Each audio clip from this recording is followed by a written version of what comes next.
Assalamualaikum warahmatullahi wabarakatuh. Alhamdulillah wa syukrulillah wa la hawla wa la quwwata illa billah wal adiyul azim. Di dalam Al-Quran Allah subhanahu wa ta'ala berfirman, A'udzu billahi minasy syaithanir rajim. Bismillahirrahmanirrahim. Alif lam mim. Dzalikal kitabu la raiba fi.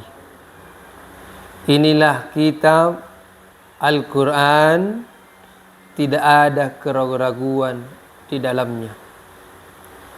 Hudal lil muttaqin, petunjuk bagi orang-orang yang bertakwa. Al-Quran adalah pedoman bagi umat Islam. Segala kegiatan kita, aktivitas kita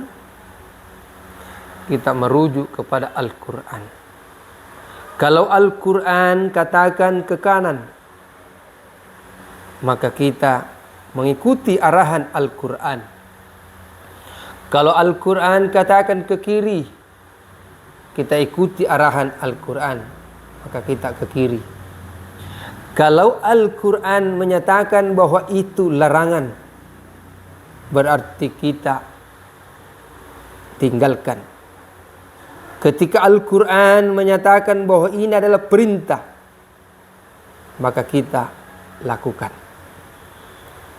Pemirsa yang sama-sama diridhoi oleh Allah Subhanahu wa ta'ala, ketika Al-Quran ini kita sudah bersahabat dan gemar membacanya, walaupun setiap hari atau sesudah sholat fardu baca satu surah saja. Kalau kita tidak bisa membaca satu juz per hari, satu surah saja, karena amalan yang dicintai oleh Allah Subhanahu wa ta'ala, sedikit-sedikit tapi langgeng atau konsisten, terus menerus kita lakukan. Dan ingat, wahai kaum muslim dan muslimat, siapa yang selalu mengaji atau membaca Al-Quran, bahkan disebut bersahabat dengan Al-Quran, maka insya Allah pada hari kiamat nanti akan dicari, akan diberikan syafaat oleh Al-Quran. Di mana ahlul Quran, di mana dicari nanti pada hari kiamat. Luar biasa. Oleh karena itu, pemirsa yang sama-sama diridhoi oleh Allah Subhanahu wa ta'ala, mari kita berfastabiqul khairat, berlomba-lomba kita membaca Al-Quran. Sangat rugilah kita sebagai umatnya baginda Rasulullah sallallahu alaihi wasallam kalau kita melalaikan membaca Al-Quran. Makanya seorang hafiz Al-Quran,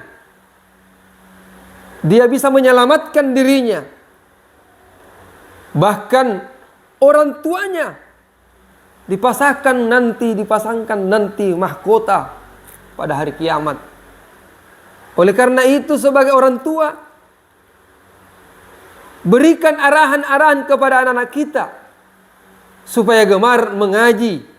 Apatah lagi kalau kita kirim anak kita ke pesantren khusus untuk menghafal Al-Quran.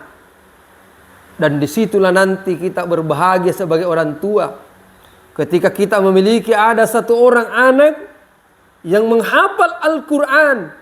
Sangat luar biasa orang tua nanti itu. Saya sangat mengharapkan, kalau tidak bisa menghafal anak-anak kita, kalau sudah besar, tentu ada cucu-cucu kita. Titipkan cucu kita di pesantren pondok tahfizul Quran. Disitulah anak kita menghafal Al-Quran.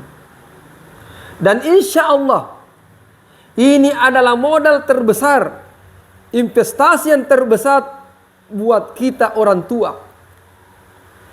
Mudah-mudahan kita sebagai orang tua sangat peduli kepada anak-anak kita, dan kembali kita semua kepada Al-Quran, kepada pedoman kita.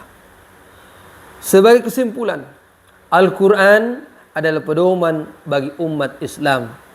Jangan pernah kita tinggalkan membaca Al-Quran. Setiap hari kita membaca, walaupun itu sedikit, walaupun itu satu surah saja. Yang penting terus menerus kita lakukan. Dan insya Allah nanti akan kita menjadi adalah ahlul Quran, bersahabat dengan Al-Quran. Moga-moga Allah Subhanahu wa taala memberikan kepada kita petunjuk sehingga kita selamat di dunia, lebih-lebih di akhirat. Minallahi musta'an wa la tiklan. Assalamualaikum warahmatullahi wabarakatuh.